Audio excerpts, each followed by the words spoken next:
Biru academy के YouTube channel पर आप सभी साथियों का स्वागत है। डियर बात करेंगे शिक्षा जगत से जुड़ी हुई तमाम महत्वपूर्ण खबरों पर। सबसे पहले बात करेंगे उत्तीस की 69,000 नई शिक्षक भर्ती को लेकर के जो लगातार बदलाव हैं देखने को मिल रहे हैं। साथ ही जो अभ्यर्थी हैं वो लगातार शिक्षा निदेशालय का घेराव कर रहे हैं और नई सूची को तत्काल जारी करने की मांग कर रहे हैं। पूरी तरीके से बात करेंगे उत्तर प्रदेश पुलिस भर्ती परीक्षा की भी बात करेंगे, जहां पर 20,000 से ज़्यादा संदिग्धों की सूची जारी की गई है। बीएड अभ्यर्थियों पर संकट के बादल की भी बात करेंगे। आरक्षण पर आज भारत बंद आंदोलन पर चर्चा करेंगे। साथ ही 69,000 अभ्यर्थियों को लेकर के जो शिक्षक भर्ती का मामला माननीय हाईकोर्ट द्वारा नई चयन सूची जारी करने का किया गया है, उस पर पक्ष और विपक्ष के क्या क्या प्रतिक्रियाएं आ रही हैं उन पर भी बात करेंगे। लेकिन आगे बढ़ने से पहले जितने लोग चैनल पर पहली बार जुड़ रहे हैं सब्सक्राइब करके बेल आइकन प्रेस कर लीजिए। डियर, आपकी स्क्रीन पर आप देख सकते हैं पहली अपडेट लगी हुई है कि शेड्यूल जारी करने की मांग को लेकर के अभ्यर्थियों ने शिक्षा निदेशालय घेरा। 69,000 शिक्षक भर्ती का मामला, प्रदेश भर से जुटे अभ्यर्थी। बेसिक शिक्षा विभाग से जुड़े 69,000 शिक्षक भर्ती मामले को लेकर के मंगलवार को अभ्यर्थियों ने शिक्षा निदेशालय का घेराव किया। बेसिक शिक्षा निदेशालय के बाहर प्रदेश भर के युवा एकत्र हुए। हाईकोर्ट के आदेश के बाद अभ्यर्थियों ने शासन से नियुक्ति प्रक्रिया का शेड्यूल जारी करने की मांग की है। धरने में शामिल हुए अभ्यर्थी अमरेंद्र पटेल ने बताया कि शिक्षक भर्ती प्रक्रिया में बड़े स्तर पर SC, ST व OBC वर्ग के अभ्यर्थियों के साथ अन्याय किया गया है और उन्हें नौकरी देने से वंचित कर दिया गया। एक लंबे आंदोलन और न्यायिक प्रक्रिया से गुजरने के बाद हाईकोर्ट की डबल बेंच ने हम आरक्षित वर्ग के अभ्यर्थियों के हित में फैसला करते हुए अभ्यर्थियों को नियुक्ति दिए जाने का आदेश दिया है। अभ्यर्थियों ने मांग की है कि सरकार जल्द इस प्रकरण का समाधान करे और एक शेड्यूल जारी करके बताए कि हम पीड़ितों की नियुक्ति कब की जा रही है। कोर्ट ने 69,000 शिक्षक भर्ती मूल चयन सूची को रद्द करने का आदेश दिया है। सरकार को 3 महीने के अंदर आरक्षण नियमों का पालन करते हुए नई सूची जारी करने को कहा है। तो आप देख सकते हैं जो पुरानी सूची है पूरी तरीके से उसको रद्द करने का आदेश हाईकोर्ट की डबल बेंच के द्वारा दिया गया है। नई चयन सूची बनाने का आदेश दिया गया है। यहाँ पर जो पीड़ित अभ्यर्थी हैं आरक्षण की जो बलि चढ़े हैं 6800 की अगर बात की जाए तो खास तौर पर वो अभ्यर्थी लगातार अब निदेशालय घेर रहे हैं और ये कह रहे हैं कि शेड्यूल जारी किया जाए तत्काल और हमको कब तक नियुक्ति मिलेगी। यहीं पर अगर विपक्ष में बैठे अखिलेश यादव जी की बात की जाए तो उन्होंने कहा है कि 3 माह का समय काफ़ी ज़्यादा है। सूची को कंप्यूटर से बनाने के लिए 3 घंटे का समय ही पर्याप्त है। जल्द से जल्द सूची को प्रकाशित किया जाए 69,000 में जो पीड़ित कैंडिडेट हैं।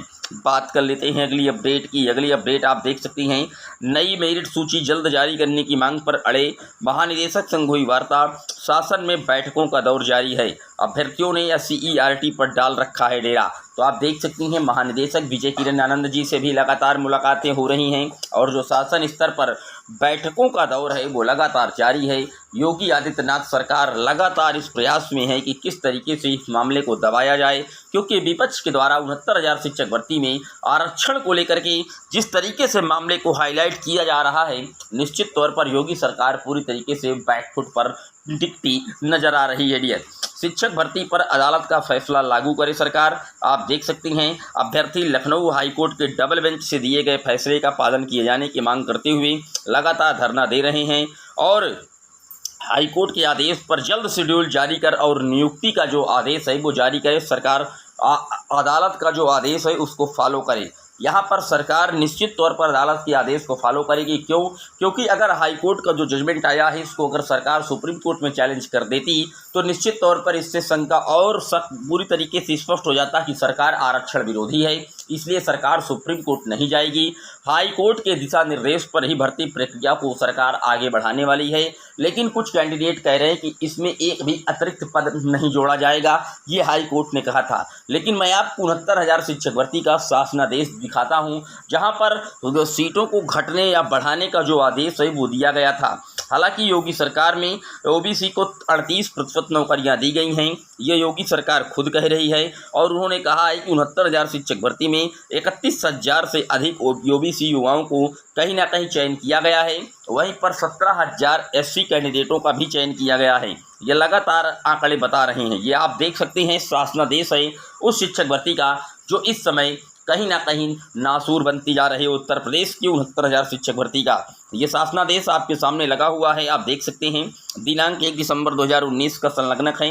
देश की शिक्षा द्वारा परिषदीय प्राथमिक विद्यालयों में सहायक अध्यापक भर्ती परीक्षा 2019 का आयोजन करने के लिए मार्गदर्शी सिद्धांत, गाइडलाइन, प्रक्रिया और समय सारणी। यहाँ पर जब आप देखेंगे तो ख नंबर में आप देख सकते हैं साफ तौर पर लिखा है कि 69,000 पदों के सापेक्ष आयोजित परीक्षा में विशेष परिस्थितियों में पदों की संख्या घट बढ़ सकती है। तो आप देख सकते हैं यहाँ पर कई अभ्यर्थी कह रहे हैं कि पदों की संख्या घटेगी, बढ़ेगी नहीं। लेकिन जब 6800 कैंडिडेट सामान्य के हटेंगे तो जाहिर सी बात है वहाँ पर ओबीसी और एससी के कैंडिडेट सिलेक्ट होंगे, तो उनको किस तरीके से सरकार समायोजित करेगी, ये मांग लगातार कहीं ना कहीं जहन में उठती आ रही थी। क्योंकि जो फ्रेश डीएलएड हैं वो कह रहे हैं कि नए सिरे से भर्ती का नोटिफिकेशन आउट होगा, क्योंकि सरकार ने भी पहले कहा रखा है कि हमारे यहाँ जो सीटें हैं वो फुल हैं और कोर्ट ने कहा था कि आप एक अतिरिक्त सीट नहीं भर सकती हैं। जब इस यहाँ पर 6800 की सूची जारी की गई थी तो त्रिकोणीय मामला था।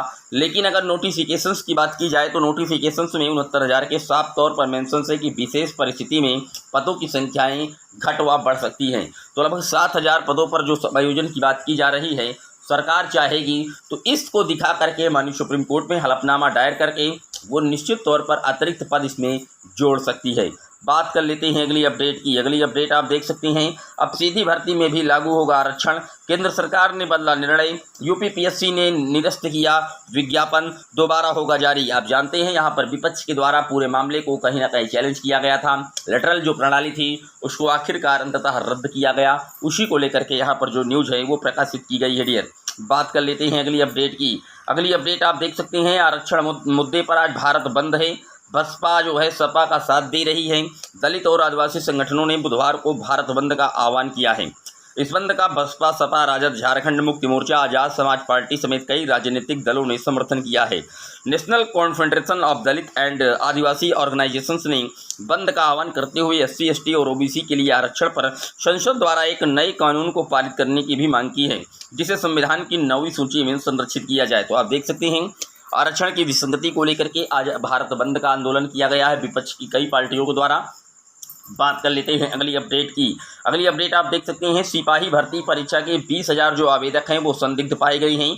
यूपी पुलिस की 23 अगस्त यानी कि आज से जो एडमिट कार्ड हैं वो जारी हो रहे हैं और एग्जाम कंडक्ट होने जा रहा है। और यहाँ पर लगभग 20,000 जो आवेदक हैं ये संदिग्ध पाए गए हैं। इनके सत्यापन में आधार डाटा जो है वो मेल नहीं खा रहा है। इन अभ्यर्थियों को लाने होंगे मूल दस्तावेज और वहाँ पर जब सेंटर्स में पहुँचेंगे तो पुनः इनकी केवाईसी फिर से की जाएगी। ये संदिग्ध बताए जा रहे हैं और निश्चित तौर पर केवाईसी की प्रोसेस में ये पकड़े जाएंगे। बात कर लेते हैं अगली अपडेट की। अगली अपडेट आप देख सकते हैं, बीएड, विशेष, एलएलएम, पीएचडी के रिजल्ट जारी कर दिए गए हैं। डॉक्टर शकुंतला मिश्र राष्ट्रीय पुनर्वास विश्वविद्यालय में शैक्षिक सत्र 2024-25 में प्रवेश प्रक्रिया के तहत बीएड, विशेष और एनएलएम की जो प्रवेश परीक्षा का परिणाम है वो घोषित कर दिया गया है डियर।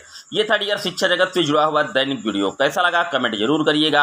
आपकी क्या राय है पूरे वीडियो पर जरूर कमेंट बॉक्स में छाप दीजिएगा। कोई सवाल, कोई क्वेरी आपकी रह गई है जरूर कमेंट बॉक्स में मेंशन कीजिएगा। हम आपको उसका जो फीडबैक है वो तत्काल देने का प्रयास करेंगे। फिर मिलेंगे एक और वीडियो में, तब तक के लिए जय हिंद, जय भारत।